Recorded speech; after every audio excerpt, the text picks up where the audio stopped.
Welcome to this Davis Center program sponsored by the Women and Gender Socialism and Post-Socialism Workshop at the Davis Center. The title of our presentation today is Dreaming of Home, Displaced Ukrainian Women Between Transience and Permanency. We are delighted to have today, my name is Rochelle Ruthchild. We're delighted to have three wonderful speakers. The first speaker will be Liudmyla Huliaieva, who's a fellow in the Global MIT at Risk Fellows GMAF program and an honorary professor at the Academy of Labor, Social Relations, and Tourism in Ukraine, with a PhD in economics from the Kiev National Economic University. Her expertise lies in empowering Ukrainian women migrants through economic adaptation, policy development, and financial independence, with a focus on education and entrepreneurship. Her notable research during her tenure as an associate fellow at the Polish Academy of Sciences explored the dynamics of women migrants in Ukraine and Poland, and she's received support from Ukrainian and Austrian universities. Presently, she leads a project under the GMAF, the Global MIT at Risk Fellows Program, that investigates the financial status of Ukrainian women migrants. As a leading expert at the Kiev Business School and vice president of the non-governmental organization League of Investment Development, Dr. Huliaieva is profoundly involved in various social initiatives supporting women and children in adverse conditions, showcasing her dedication to social inclusiveness and the economic empowerment of women in Ukraine. Liudmyla will be doing the first presentation. Then there will be a joint presentation by Svitlana Zaluzhna, who is a Ukrainian social activist and the visionary founder of the NGO Open Nation. The mission of her project is to heal war trauma, foster post-traumatic growth, stimulate mutual integration, and build inclusive and resilient communities. Since 2022, she has been a Ukrainian refugee temporarily displaced in Lithuania. Svitlana holds a degree in business education and a minor in humanities. Recently, Svitlana's projects have made a significant impact on thousands of Ukrainian families. Her innovative human-centered approach has garnered widespread recognition, earning praise from the Office of the President of Lithuania and international organizations such as the United Nations, the United Nations High Commission on Refugees, and the Nordic Council of Ministers. In September, she had the honor of showcasing her project at the European Parliament in Brussels. A year ago, Svitlana joined the team of the Open Lithuania Foundation in founding the Ukreate Hub, a platform for Ukrainian activists. And today she and Eugenia Kovalyova will share their practical experience with this program. Eugenia Kovalyova is CEO of Ukreate Hub and international projects lead at the Open Lithuania Foundation, focusing on migration and democratic resilience projects. Eugenia also co-founded Osmos, formerly Africo, a Lithuania-based research policy and consulting center aiming to bridge the Baltics, Africa, and other regions through meaningful partnerships. Since October 2022, Eugenia joined the Open Lithuania Foundation to design, develop, and lead its own initiatives, its new initiative for supporting displaced Ukrainians in Lithuania, which was launched in February 2023 as Ukreate Hub. So it's really an honor to have all of you here, and we'll start off with Liudmyla's presentation.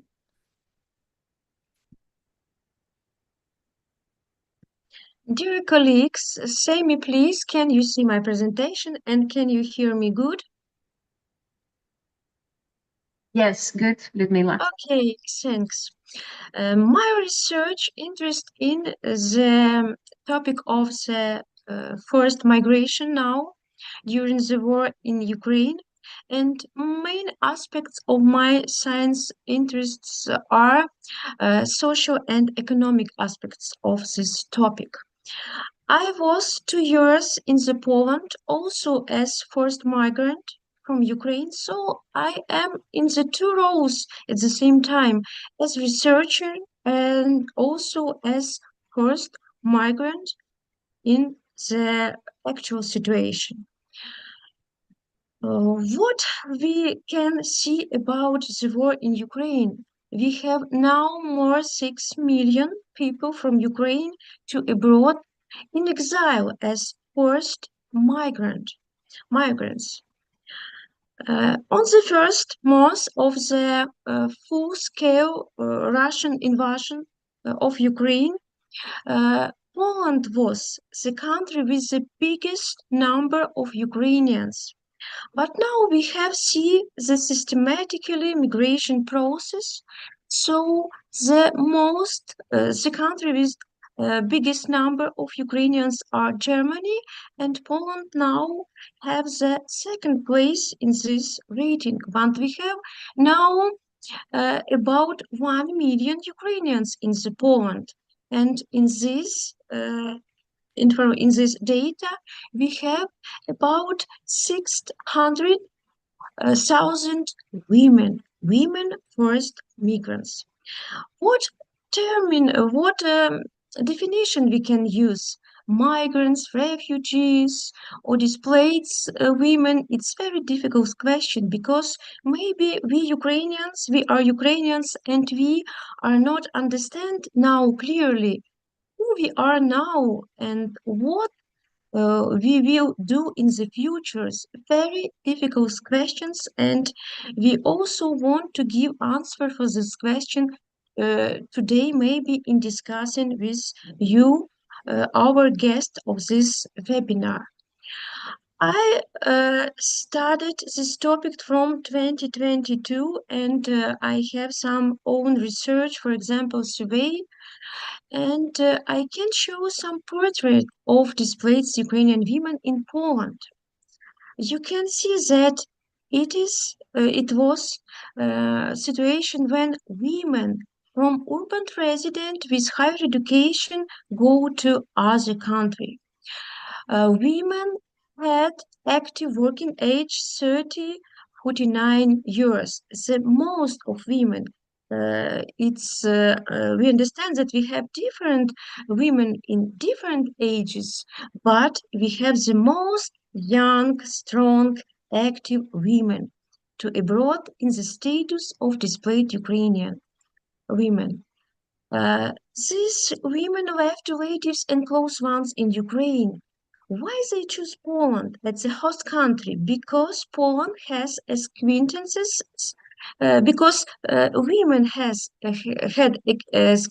acquaintances in the Poland, because Poland borders Ukraine, and because Poland took an active pro-Ukrainian position on the first date of the Russia's full-scale invasion of Ukraine.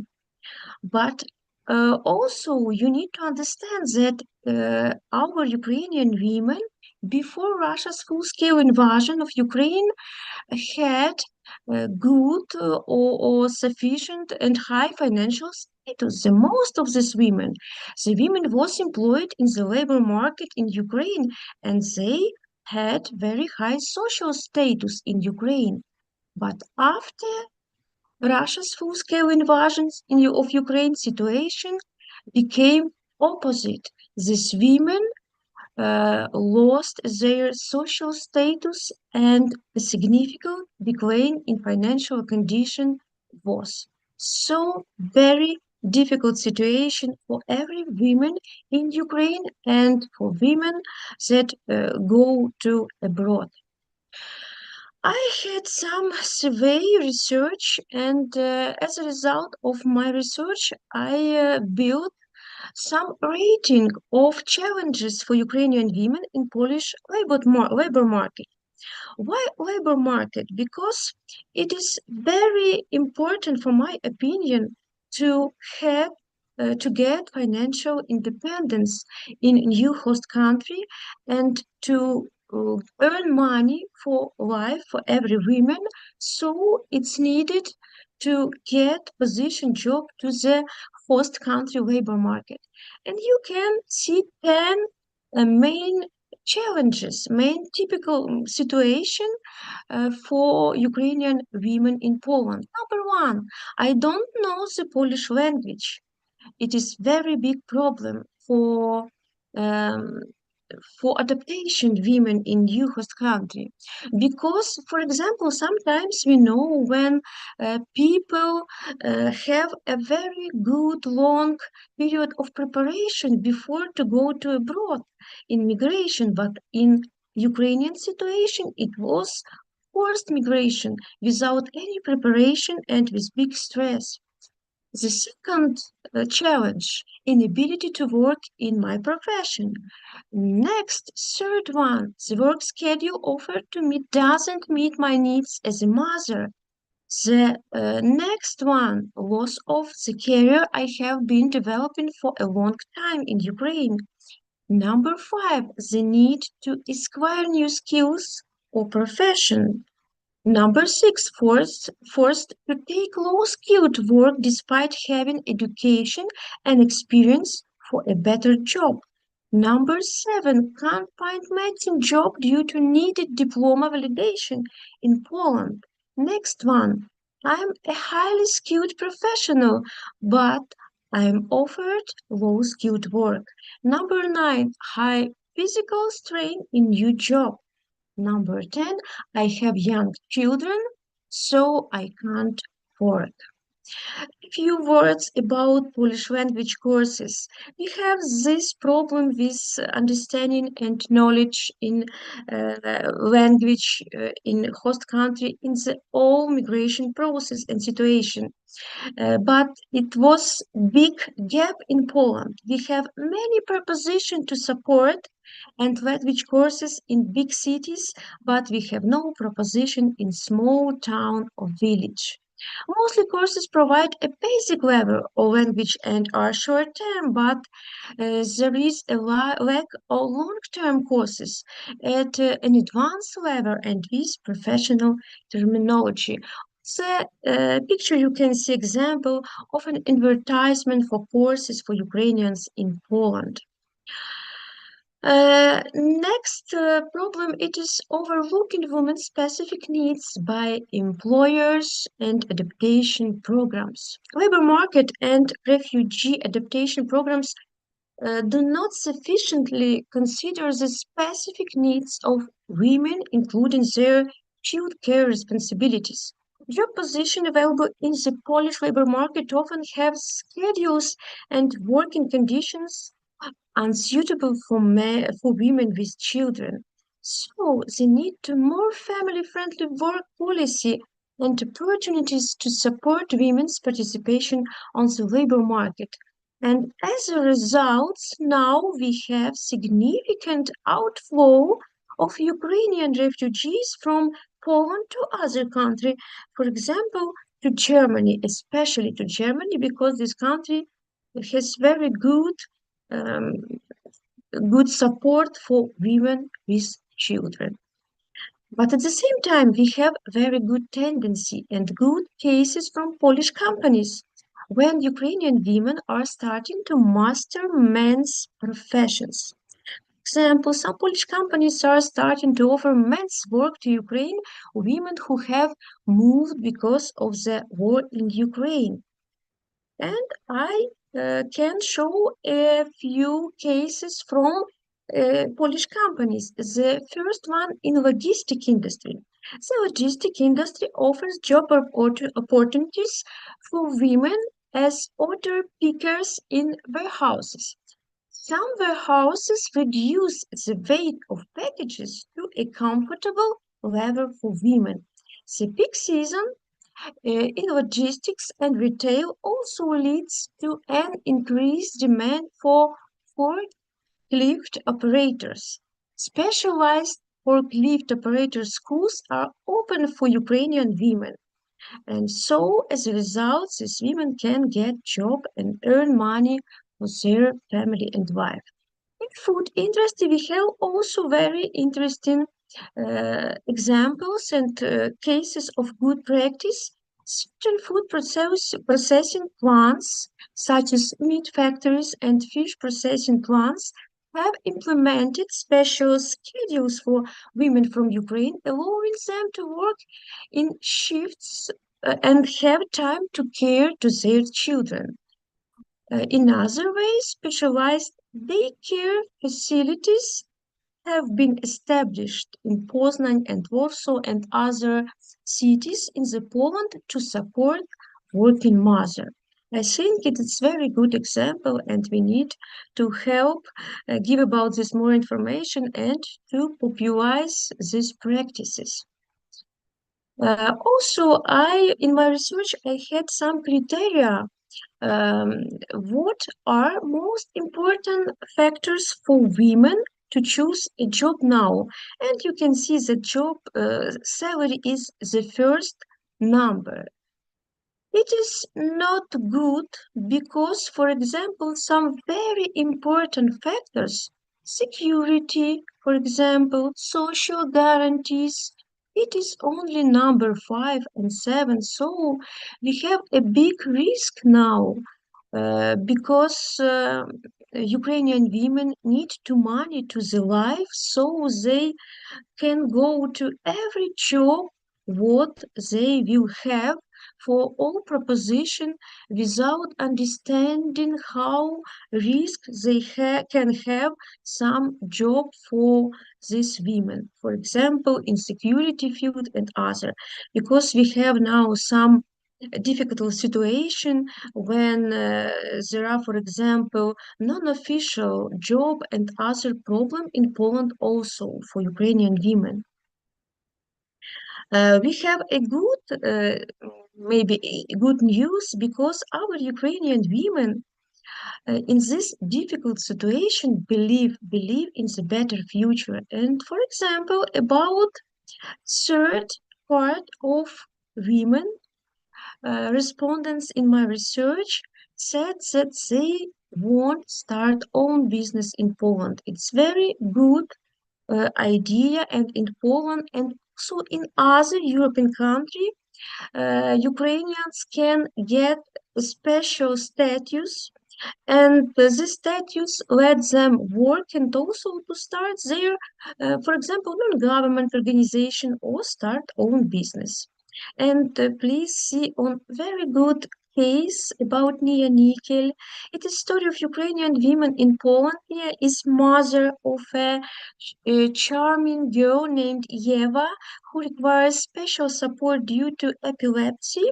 But together with other mother of children with disabilities, Nia co-founded a social enterprise called Beauty Heaven, a vibrant hair coloring studio. Nia is not only a mother but also a passionate public activist, peer manager, and content creator, producing podcasts and writing art articles. And also, she supports other women with children with disabilities. So Ukrainian women now doing business in Poland also and have very good stories.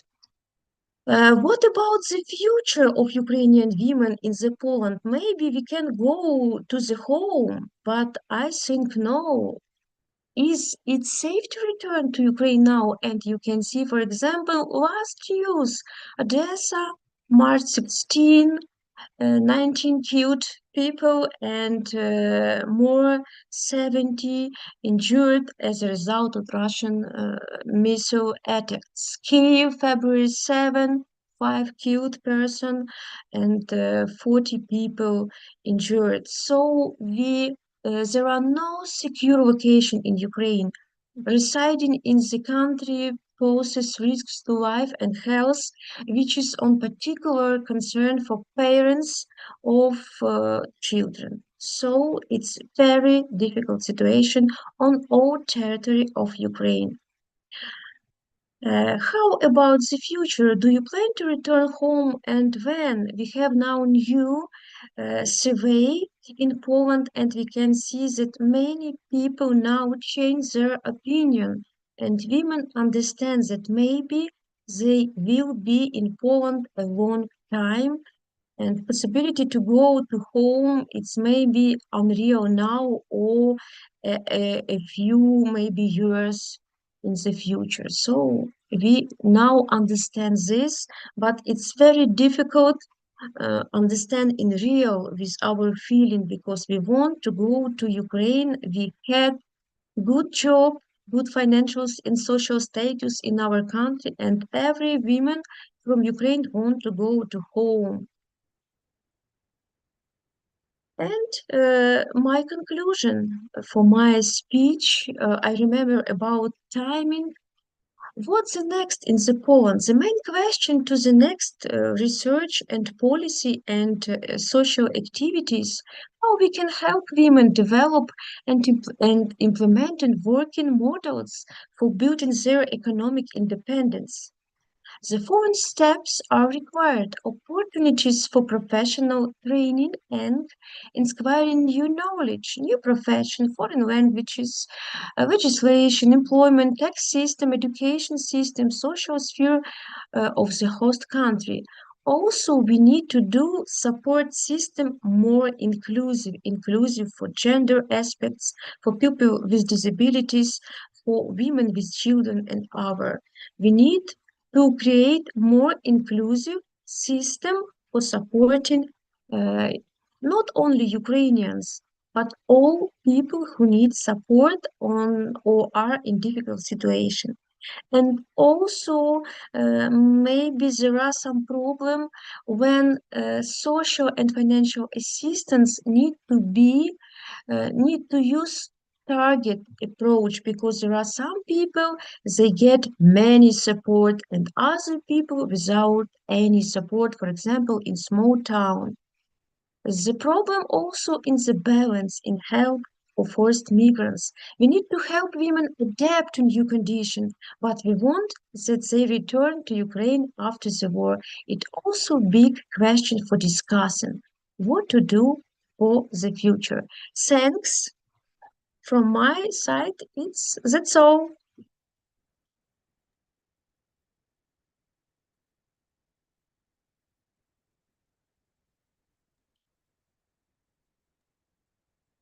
So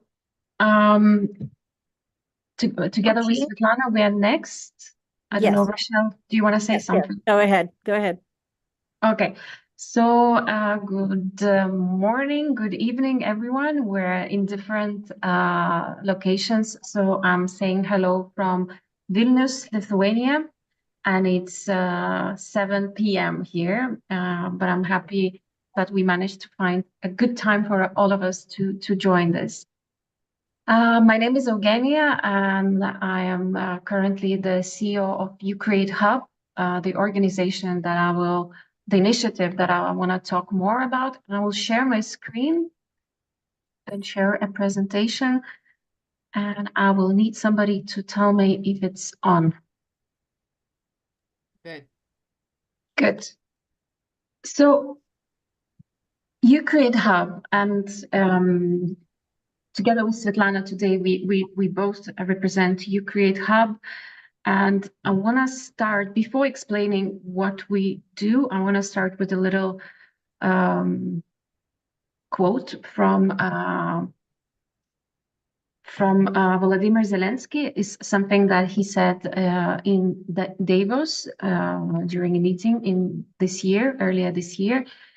And he said, our main strength is our people who have proved they're smart, talented, modern, smart-witted, and brave.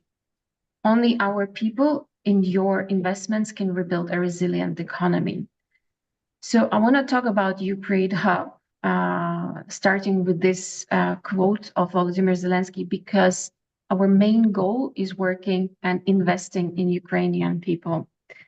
And the reason why we do that, or the underlying assumption, is that to actually rebuild Ukraine, to restore Ukraine, recover it, rehabilitate, rethink it for the better future, we have to start doing that with its people. So we have to start with Ukrainian people if we want a better future, a peaceful and a just future for Ukraine. And this this kind of covers what Ukreate Hub is standing for. So we are not a humanitarian organization. We are not an organization that provides immediate support for Ukrainians in Lithuania, but we are actually a community of active Ukrainians in Lithuania. So these are displaced Ukrainian women mostly, who've arrived to Lithuania after the beginning of the full-scale invasion. But not only, we also have other members, other active members. And what we aim to do, first of all, Ukreate Hub was initiated and is being incubated by Open Lithuania Foundation. And Open Lithuania Foundation is an organization that works for democracy, for strengthening civil society of Lithuania. And as part of Open Lithuania Foundation, I can say that we believe in the power of civil society. And therefore, we decided to focus on strengthening the resilience and building more sustainable civic engagement of Ukrainians who happen to be in Lithuania. Because we believe that by empowering them, we contribute to the future, to the rebuilding of a democratic and sovereign Ukraine. And basically that's how Ukreate Hub was born. It's we call it, it's a competence center. So it's focused on people, it's focused on developing competences of our members. And we focus on equipping, like I said, with different skills. So something that Liudmyla was saying, about this comprehensive assistance to Ukrainians. This is what we are trying to do, to tailor it, to provide different opportunities for different Ukrainians. And here I want to talk a bit more about profile of our community member. And it actually correlates so much with what Liudmyla was describing from her research. So you can say that while Liudmyla had a very systematic academic approach, we can kind of support it from our practical experience. So our community member, most of the time, is a woman between the age of 31 and 45 years old with higher or postgraduate education. So these are highly skilled women. Some of them are self-employed. So at the time we did this overview of our community member, we calculated that 40% identified that they are self-employed, 40% identified that they are employed in Lithuania, and other 20%, so maybe receiving benefits or different other types of support. And the majority of our community members either have children or have other dependents. So this correlates very much with what Liudmyla was showing from her study in Poland, that a lot of these women, a lot of Ukrainian women that were forced to flee, they find themselves in Lithuania sometimes with diminishing income, diminishing financial income, but actually growing level of expenses. And this is where it's important to talk about building up independence of these women, either social or professional or financial, and also having this holistic, tailored approach. I will talk in more detail about different things that we do within Ukreate Hub, but I want to focus first on two programs as examples of what can be done and what could be the results of a thought through and tailored initiatives. Actually, let me just briefly talk about Ukreate Hub achievements in general. So Ukreate Hub is both, first of all, we serve to empower active Ukrainians in Lithuania. And as a result of this work of Open Lithuania Foundation and Ukreate Hub, we've managed to fundraise within the last 1.5 years, fundraise or facilitated around 1 million euros for Ukrainian projects. So this is not humanitarian assistance, this is money for projects initiated or being developed or implemented by Ukrainians. And I'm happy that Svetlana, as my colleague from Ukreate Hub and a very active community member, will talk about one of the projects later today, her project. Ukreate Hub is also a physical space that hosts professional and community building events. It also serves as an information sharing point for community. It's also a financial resource center. So we, besides facilitating access to donors, for example, or different funding opportunities, we also distribute small grants to our community. And this is one of the examples I will talk about in a moment. We are also a source of information. What does community think about right now? What are the needs of the community right now? What are the main problems? What are the suggestions and solutions that the community comes up with?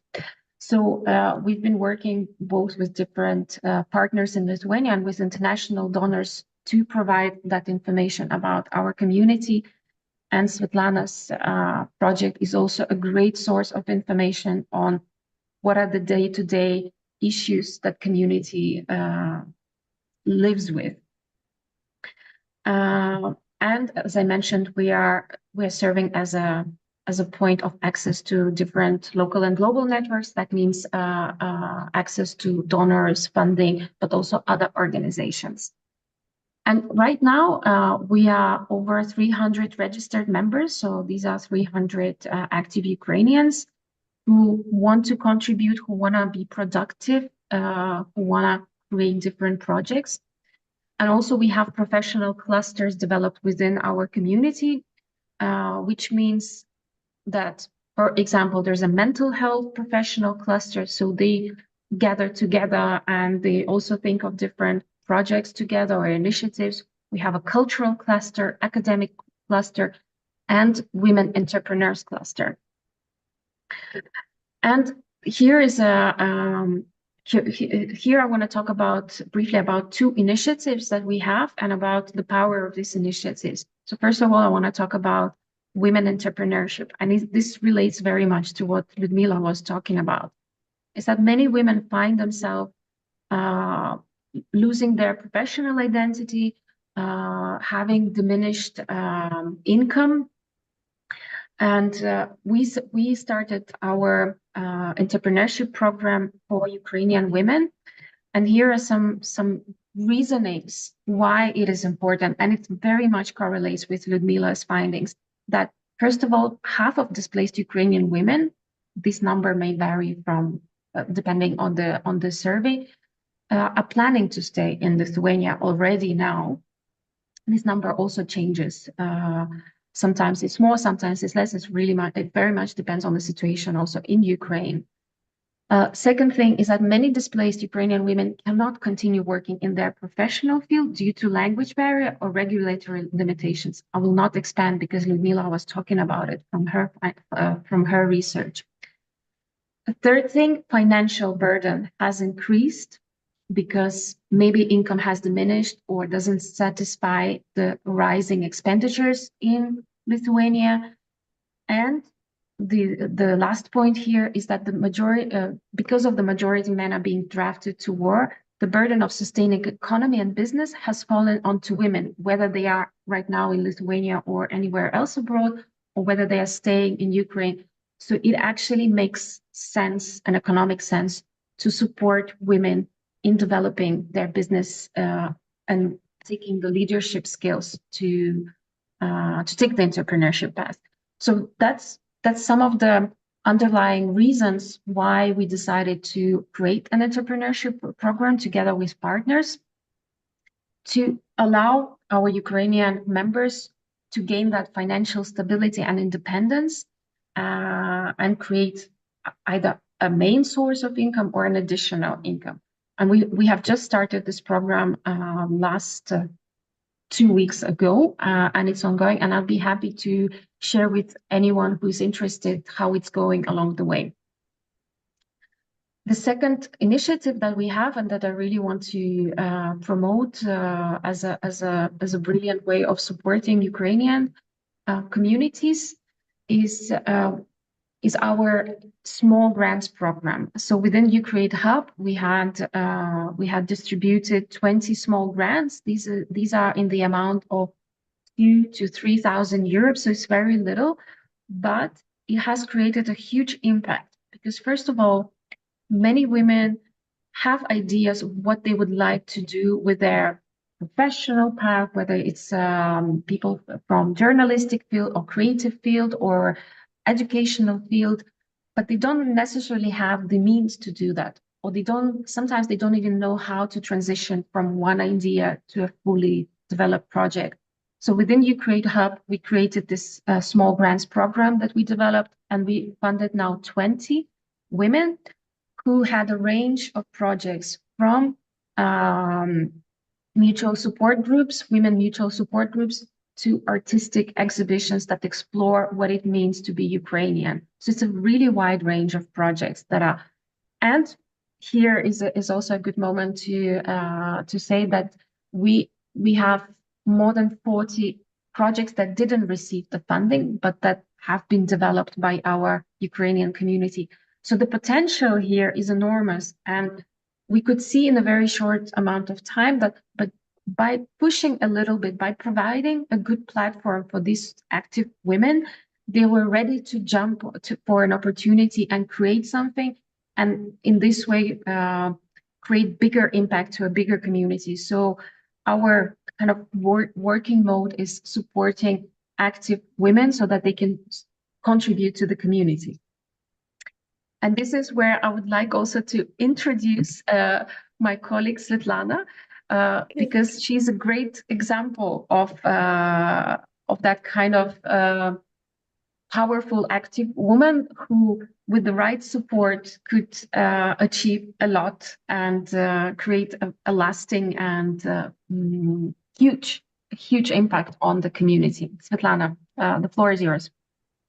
Thank you, Evgenia. I will, as we are sharing together the presentation, Evgenia, I will ask you to make next slide, but now do not switch, please. Okay. So, dear organizers, colleagues, and all participants, it is an honor to me to present and to be a voice of Ukrainian women today. And I would like to approach the subject from the different perspectives today. I'm going to share my personal story as which is the great example of how the combination of international support and Ukrainian potential can lead to powerful impact and results. I would like to provide you more understanding of the challenging needs, thoughts, and hopes of Ukrainian displaced families and mostly women. Whose stories and voices I have heard over the past 2 years. And also I want to discuss and to share with you what we hear from the Ukrainian civil society as expectations from Ukrainians who are abroad. So by doing so, I hope to demonstrate the complexity of the context and the creativity and more human-oriented solutions required as a response to this context.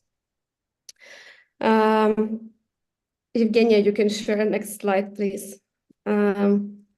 So I would like to start from a personal story, and I always do so as my life is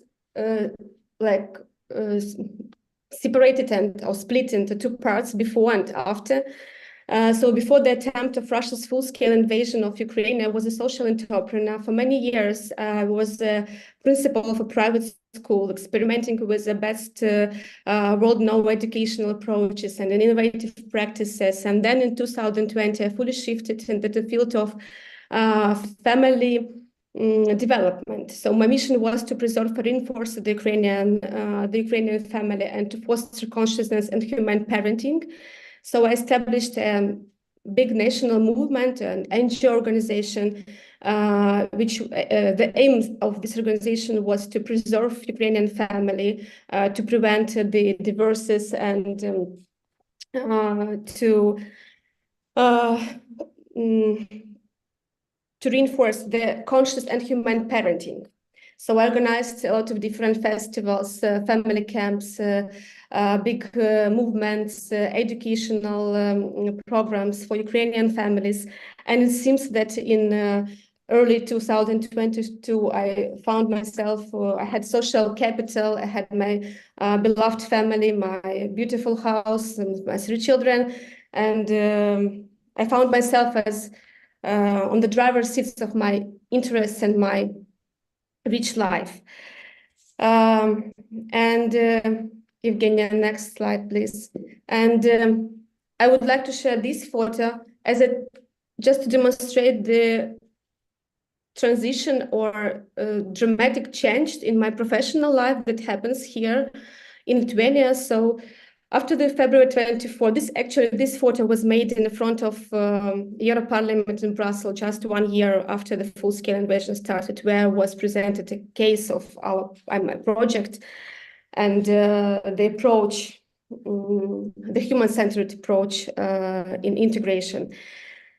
So since February 24, 2022, I'm a Ukrainian refugee temporarily residing in Lithuania together with my family.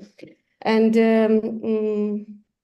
what stays with me is my profession, with my knowledge and experience and connections and networks. And now my business card, or how people present me when we are working in the international community as a Ukrainian social activist. So never before I was a social activist, but I became a social activist. And I'm now it's recognized as a community leader, as an expert in integration, resilience, and inclusion.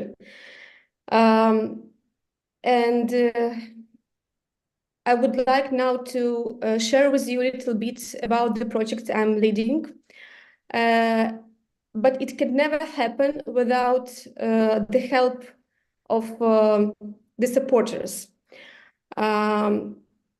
So with the help of Open Lithuania Foundation, I managed to fundraise money, a big sum of money, to start working with Ukrainian families with the war trauma healing, mutual integration, or resilient community building. So I only had the expertise, the competence, and the very good understanding what Ukrainian women need, and very good connection to Ukrainian community here.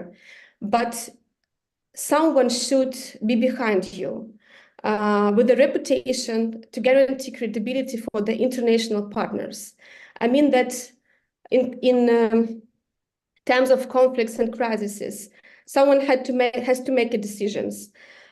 Not from the position or from the power, but at the very personal level. And the Open Lithuania Foundation in March 2022, and the leaders, they just opened their minds and hearts, and they were just capable and able to listen to the real people and to real communities' needs, and just take risks to stay behind these people. And the results and impact became very, very huge, and the unique for not only for Lithuania, but also for all European countries, because Ukreate Hub, and this is really unique case. Next slide, please, Evgenia. And I just want briefly to say you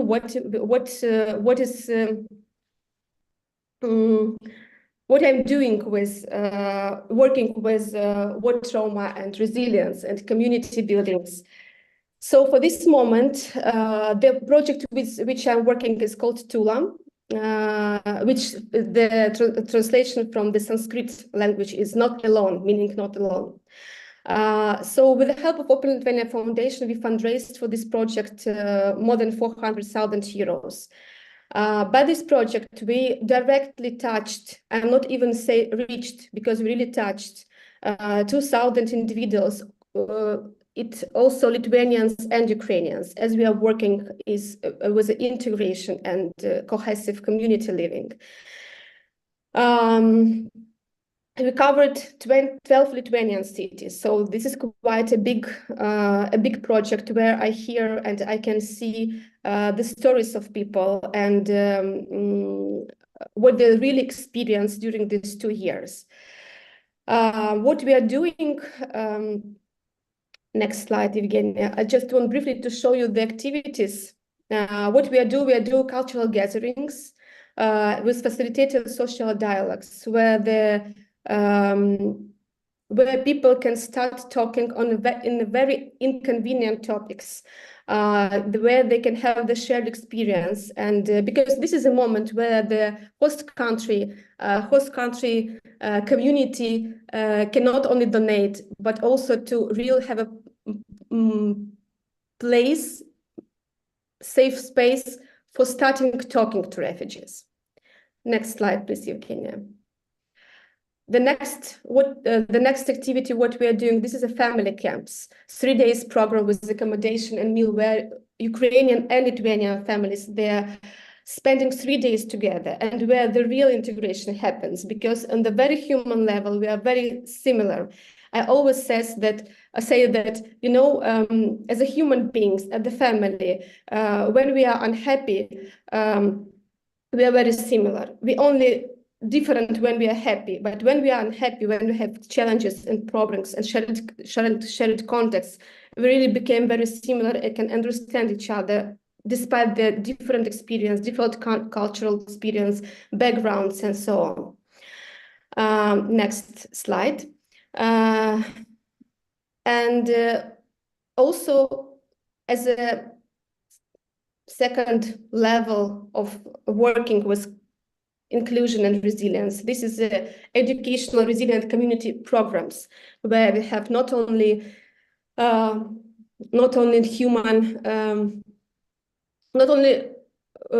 family members, but also we have trainings and study visits to the local communities, which is successful ones, and where people experiencing the real sense of community, how to live together, how to be together, how to work together, how to create vision together, or how to overcome the challenges of these communities, Ukrainian and Lithuanian, I mean.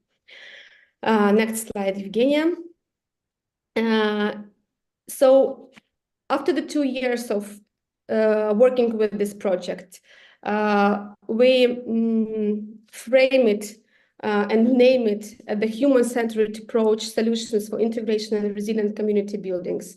And for this moment, this approach is recognized but as the very efficient in integration policies, and we are now welcomed and invited to a lot of discussions with big international organizations like United Nations, IOM, ministries, and in Lithuania, local ministries, I mean.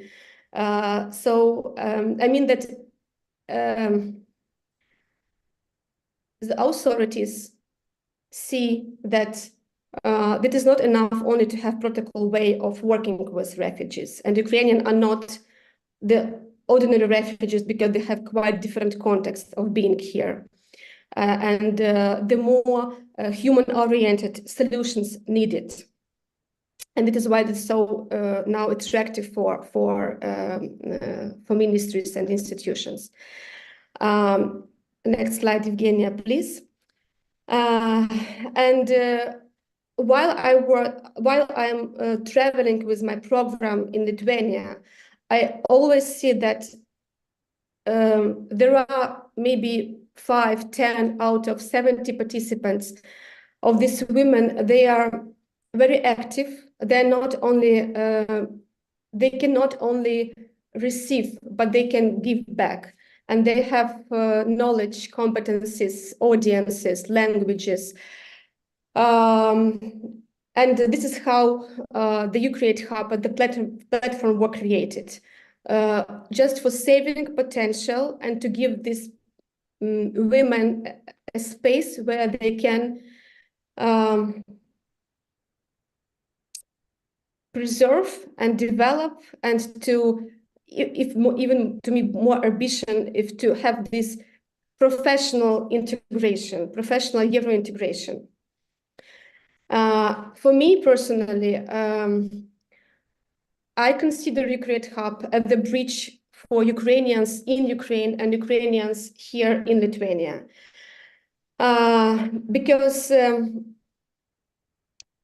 Because our society now is always splitted, and there are very dangerous narratives created. And we can be as a right and left hand, as our eyes and ears with the same voices. And this is what Ukreate Hub do, just professionalize Ukrainian women as a professional change makers. Next slide. And just now I can admit, after the 2 weeks working with Ukrainian civil society in the Ukreate Hub platform, in my project with Ukrainian families also, that now the time to rethink our 2 years of being as a refugee is needed. And the shift is needed from survival mode to thriving mode. This is also what we talked with Liudmyla and just briefly talked with Evgenia. And that this time now comes because temporality now, 2 years, it's not temporality, 5 years, this is a question, how long we are going to stay. And I would like to share with you now what topics now is raised in our community, Ukrainian community here in Lithuania, what we're talking, what we are worrying. Next slide, please, Evgenia. And the main question now is, what is next? And I'm calling this Refugee 2.0, as after 2 years, we cannot consider us as just people who are waiting for some solutions, or we understand now as a society and as Ukrainians that this war is not ended and it will last. So it's time to rethink our identity as a refugee. And the most important questions and the most common questions which we're now is discussing in visionary meetings, because we have such a visionary meetings with the Ukrainian community.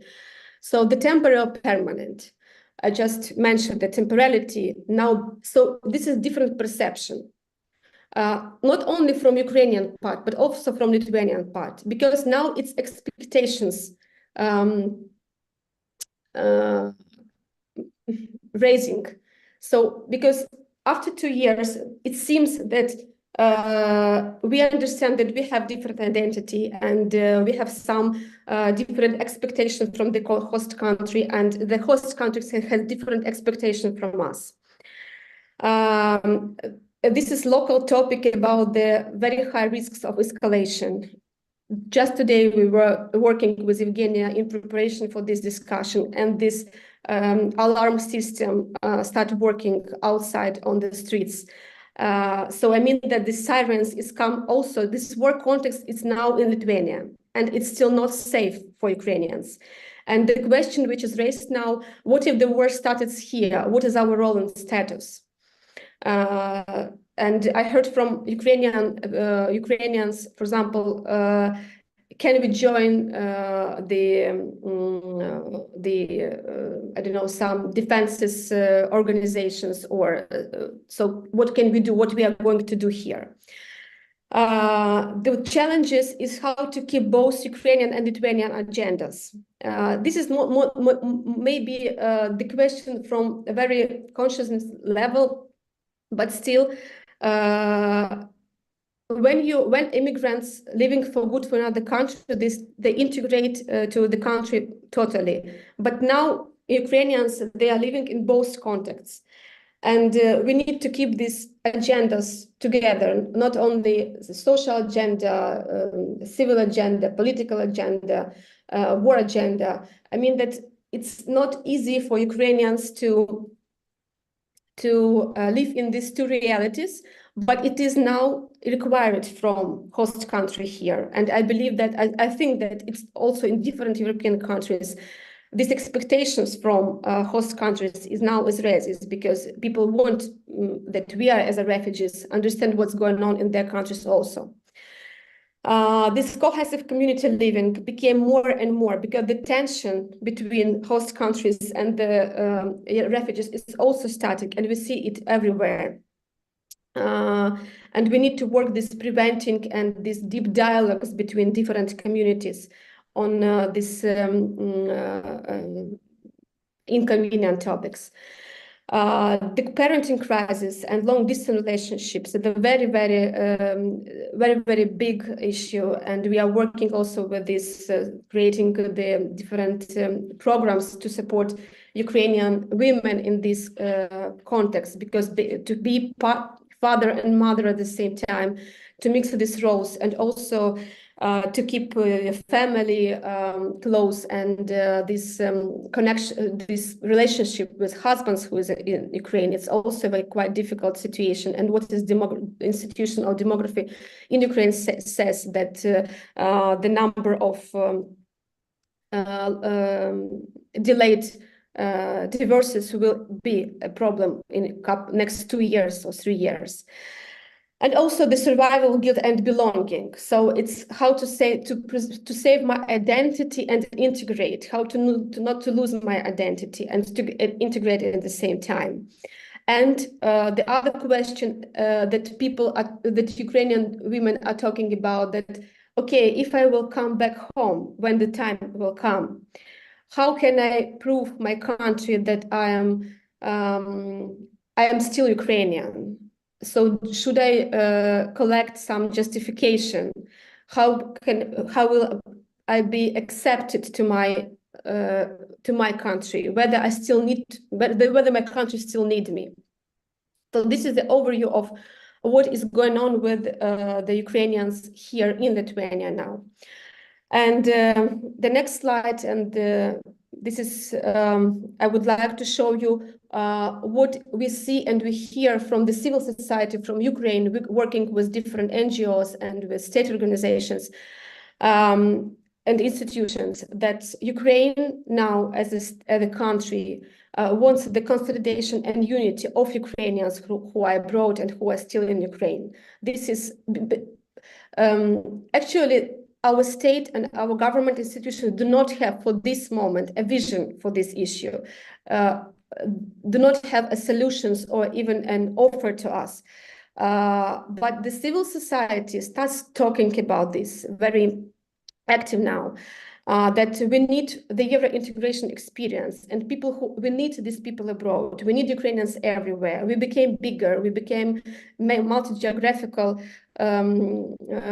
nation. There are 65 million of us everywhere in the world, and we need Ukrainians everywhere. And these united narratives now should be created. What Ukraine expects from Ukraine, and what would be beneficiary for Ukraine recovery and future, the post-traumatic growth, not because we need to use this war trauma in order to grow. That's why we need to work on this issue. That's why the Ukreate Hub as an initiative is very important, because here the deep dialogues also happening, and here the mindset growth is happening. The Ukraine wants that Ukrainians abroad will be a core of strengths, the strong diaspora who is connected to Ukrainian agenda, not only integrated but also connected. Ukraine wants that we be agents for Ukraine, so to advocate, to be a voice, to create Ukrainian narratives where we are in abroad. I mean, we are refugees. And at the same time, this balance between preserving Ukrainian identity and to widen our mindset that whenever the security for our family, or whenever the time comes, we are still, Ukraine is welcome, Ukraine need us. This mindset can be created only in a family context by parents to their children. who will graduate the international and the European schools and universities. I just maybe want to finish my part and say that just to emphasize what we're talking with Evgenia and why such initiatives like Ukreate Hub is crucial for Ukrainian potential and Ukrainian recovery and contribution back from our side. That I believe that this supports of this support can have domino effect. I mean, by supporting such initiatives, people support the long-term impact, because behind each activist, behind each Ukrainian who is in productive and thriving mode, behind them are their families and 10 and dozens and hundreds of people who can benefit from this. That's why not only humanitarian and military support is needed, but it's really needed, and we need weapon. But this human capital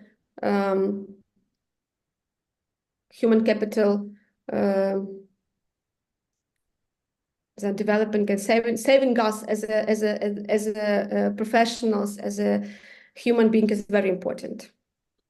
Thank you.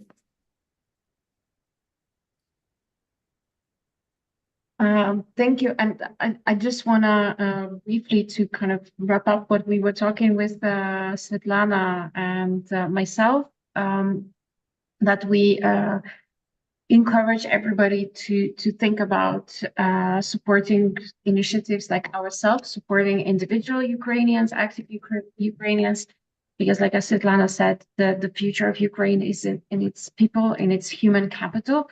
And just sharing this last slide with my contacts and a link to support our work at Ukreate Hub and the work of individuals like Svetlana. So thank you.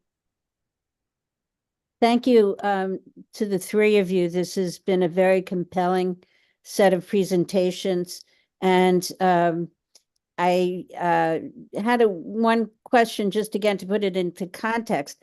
How many do you estimate? How many Ukrainians are displaced at this point around the world? I mean, I was just quickly adding up. It seems like there's almost 1.5 million in Germany now, another million in Poland. I'm not sure how many in Lithuania and the other Baltic states. But do you have an estimate of how many Ukrainians have been displaced? Just a rough estimate. Evgenia, I can answer. I think Liudmyla had it in her presentation that there is more than 6 million Ukrainians currently displaced, and these are probably official numbers. Liudmyla, if you could collaborate those numbers. Yeah, I know Liudmyla had a slide about that, but I just wanted to emphasize again how many people we're talking about here. From my as far as I know, and from different, even not official, but a lot of leaders in Ukraine are talking about this, that from different points, it's up to, some figures even say that up to 9 million Ukrainian refugees now everywhere, I mean, in the world. And in Lithuania, from the very beginning, it was 85,000. But the last numbers says that 41,000 Ukrainians, after 2 years, 41,000 Lithuanians Ukrainians in Lithuania now is residing with a temporary protection, who is like stably. But in Nordic countries, and again, Nordic countries are small. It is very important to understand that only the local people, like the number of local people is a little bit more than 2 million people. For small countries, it's quite a big number. And in Scandinavian countries, I know that the Norway now is a very attractive destination for Ukrainians who are moving from another countries, and now they have like almost 100,000 Ukrainians in Norway, which is quite a big number for them. Well, thank you. We have a couple of questions. The first is from Janet Johnson, who says, first of all, she thanks you for all of your the information and your research. And she asks about the role of feminism in the research project on Poland and the social project in Lithuania. Is there concern about gender equality and women's rights underneath? How might we think about these projects if we took seriously questions about gender justice in the practical problems facing Ukrainian women abroad? And can you use the language of women's rights or feminism in working with Ukrainian women abroad?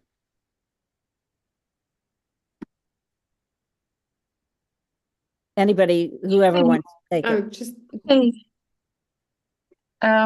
I think from our perspective, so working in Lithuania and working directly with women, this is, first of all, I think it is important to highlight, this is not sort of by choice that we focus only on women.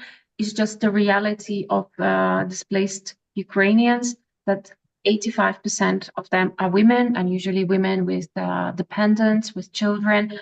So there is a focus on women also because of that. But I think women especially have certain vulnerability and a huge burden on their shoulders, whether they are displaced internationally or internally in Ukraine as well. And I think when we want to bring feminism into the picture, it's very much about where are we in this sort of, I'm sorry to say, Maslow pyramid. Is the woman safe?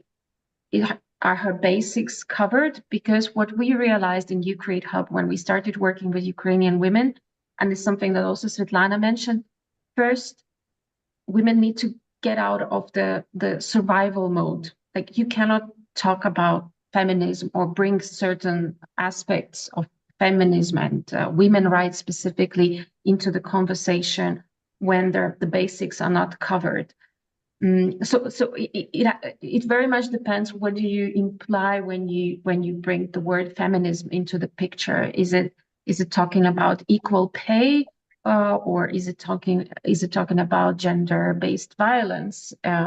So it very much depends on the specific angle that you talk about. But I mean, of course, feminism is present.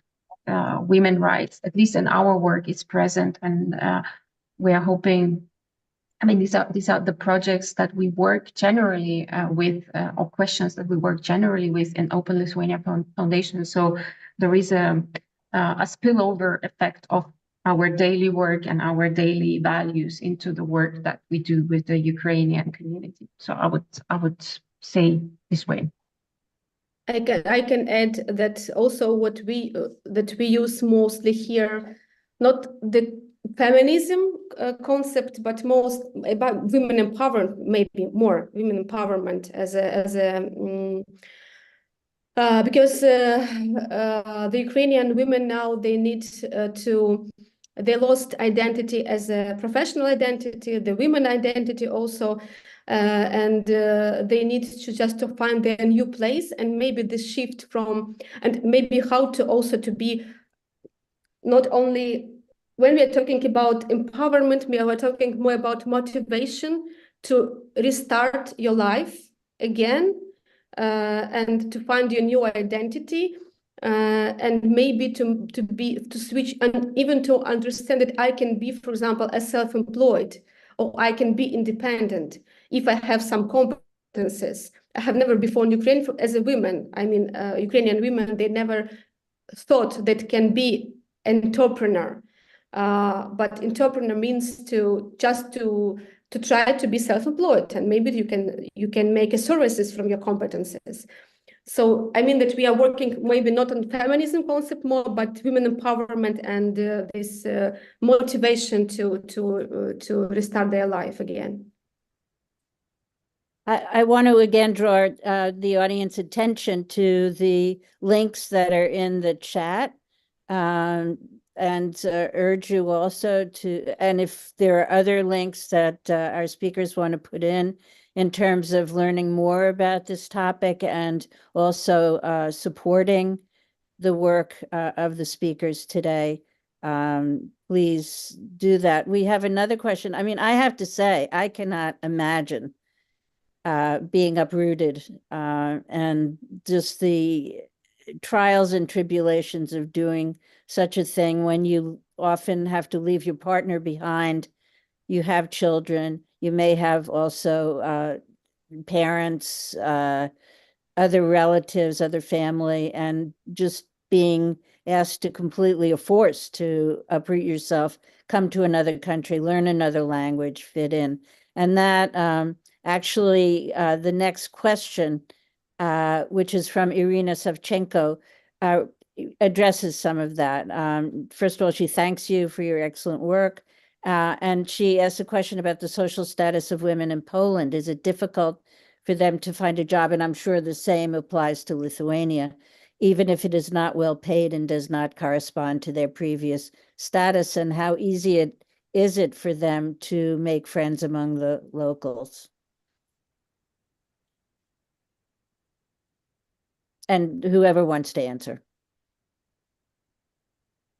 Lyudmyla, do you want to start? Okay, let me add also a few words to previous questions. For example, my focus on women was built based on my social and volunteer activities in Poland, because many women go to some centers, organizations, and ask help and support. So our focus on women's, it is actual. And also men in Ukraine cannot to go abroad. So in the most situation, women go to abroad. So we have the situation. And in Poland, we have a big gap in salary, in career development between men and women. We need also pay attention of this question. And now I am in US in Massachusetts Technology Institute of Technology, and I want one of my goal in this place is also learn more about feminism and this topic, because I understand this very important for research and for practice activities in NGO sectors. Thanks for this. About question, how many women choose to return to Ukraine? It's very difficult situation because we have many short and quick surveys, and all surveys have different results. But we have tendency. The war is going so every day. New women and new forced migrants decided to be to abroad. But why somebody go to the home? We have situation when women, for example, in Poland cannot to get job, cannot pay for the flat accommodation. So we have some period in the Poland when new migrant can some financial support for the flat, but now it is only 3 months. So after this period, if women cannot earn money for accommodation, they need to choose what to do, go to other country or maybe go to Ukraine. And we have a part of migration come back to Ukraine when migrants cannot organize their financial part and accommodation in Poland. One of the reasons. Also, we have many difficult situations in family when, for example, women go to Ukraine because husband is in Ukraine. It's a very different situation in real life of real women and men. Thanks. So along those lines, your work in both Lithuania and Poland, your work is very, very impressive. And one of the commenters mentions, Oksana Shur, that we have the same situation in Germany that you've been talking about. And I'm wondering if you're thinking of, or if there are organizations like your organization in countries other than the ones you talked about, like since Germany seems now to be a destination for a lot of Ukrainian displaced Ukrainians, are there connections between your work and work in Germany with displaced Ukrainians? So actually, Oksana is a fellow colleague that we've been in touch previously, and they also have a hub in Berlin. So I'm happy she joined the conversation, and we do want to inspire other organizations to consider the approach that we have at Ukreate Hub, because we can see it's really impactful.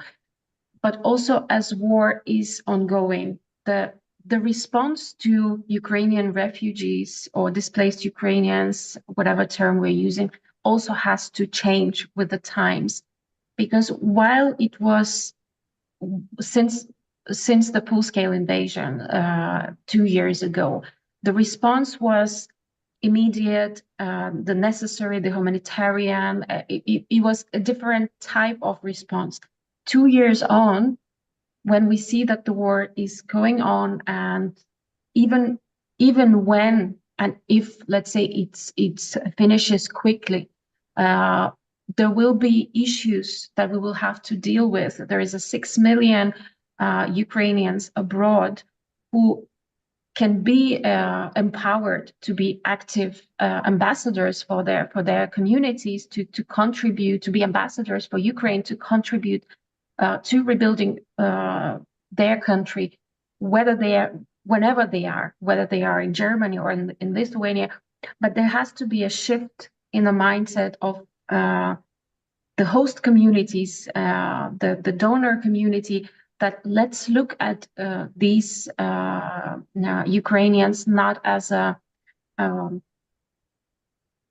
those who are in need of aid and help, but as who are themselves agents of change. Let's empower these people. Let's provide them with platform. So we, as Ukreate Hub, we are really interested, and we would love to expand our network and create these connections to have more organizations like ourselves working with kind of activating, enabling, and empowering and connecting Ukrainians for the future of Ukraine.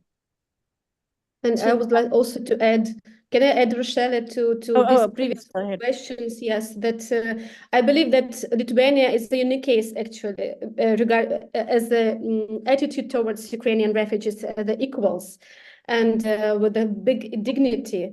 By the last presentation of a refugee response plan by UNHCR, it was declared that in Lithuania, up to 70% of Ukrainians are employed.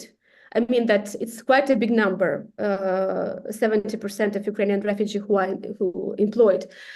Why this happened? Because on the one hand, there is no social support for refugees, a lot of social support.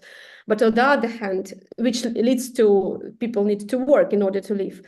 And this shift is very naturally happens to people because they need to live and they need to work. But from the other hand,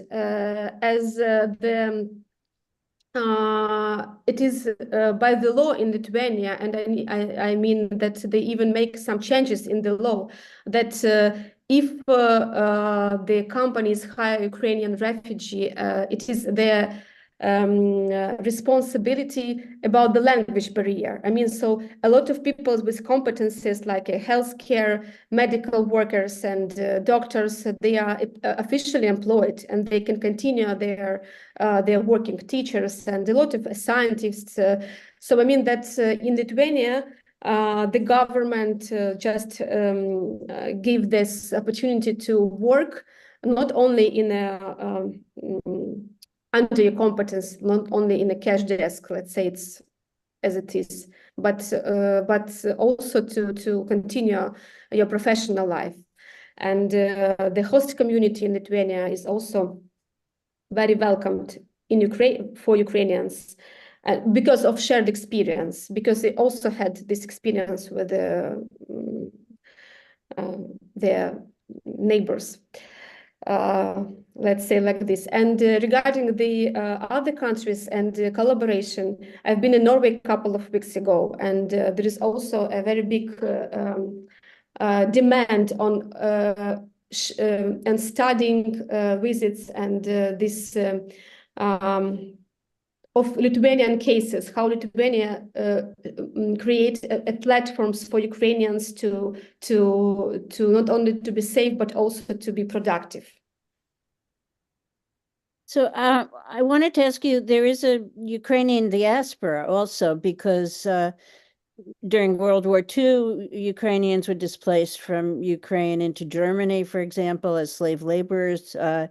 Ukrainians emigrated to Canada and the United States. Do you have connections with that Ukrainian diaspora? And also, we hope that that Ukrainian diaspora is lobbying, particularly in the United States, to get more aid to Ukraine, get the bills that are stalled in Congress out.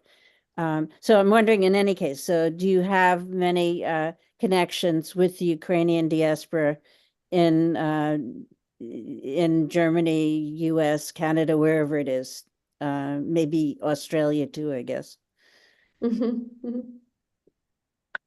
Well, I mean, we as Ukreate Hub, we don't have those connections. I think Svetlana would be able to talk about diaspora who have been living in Lithuania before the full-scale war.